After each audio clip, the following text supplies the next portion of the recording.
coming out of the Common Fisheries Policy, which was supposed to have all stocks back to sustainable levels by 2020. It has signally failed to do that.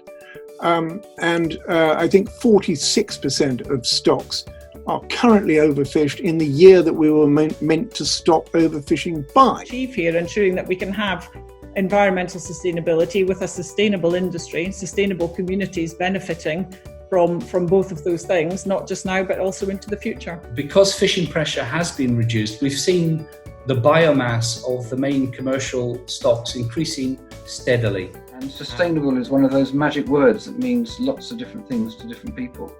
Some years ago, I can remember asking DEFRA what their definition was after they published a paper, mentioning it many times, and they didn't actually know what it meant. They had no definition. The sustainability clause in the Fisheries Bill was actually, as a primary objective, removed and then put back in.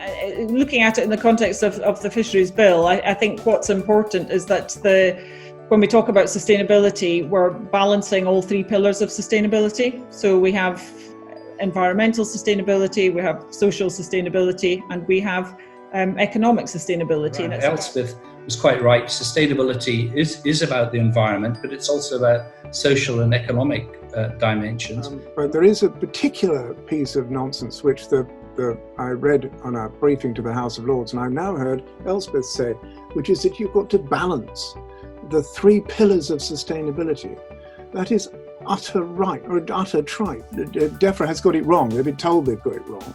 And it's not catastrophe narrative that is often attached to fishing. Campaigns that are based on that kind of thinking really don't help. What we need is a proper dialogue. All the evidence suggests that actually the trends are quite contrary to us going in a downward spiral to extinction. And Scotland has been very proactive in, for example, prohibiting the use of certain types of gear and certain types of configurations of net and twine that can be used legally elsewhere in Europe, but which we don't allow to be used in Scotland. There are fewer fish, so let's not kid ourselves. But the point is, we could bring them back. So, for example, we have invested significant effort into trialling and testing different types of fishing gears to improve selectivity. And our village, Ullapool, is right in the middle of West Truss Marine Protected Area. It's one of the main reasons Ullapool Sea Savers came together in the first place. People protect what they love, and we teach people what there is to love about the sea. Fishing trumps environmental law in European waters. We have not been applying any management to our offshore marine reserves, and that's not good enough.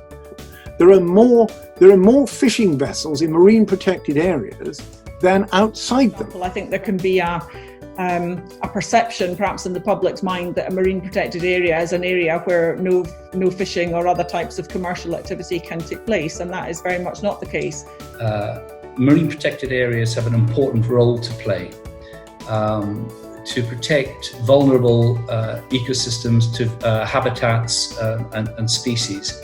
But they are not a panacea, and they're not very effective at protecting highly mobile species. The impact that trawling and dredging has on the seabed, which has a capacity like rainforests to soak up carbon. If you mow a rainforest, it doesn't soak up carbon. The same is true of the seabed. We haven't got the numbers on that yet, but I think when we do, we'll find that we do need to set aside large chunks of the sea or change our fishing techniques because of the impact on climate change that the fishing industry is having, but that we haven't measured yet. So we are asking people, please, don't take the P out of MPAs.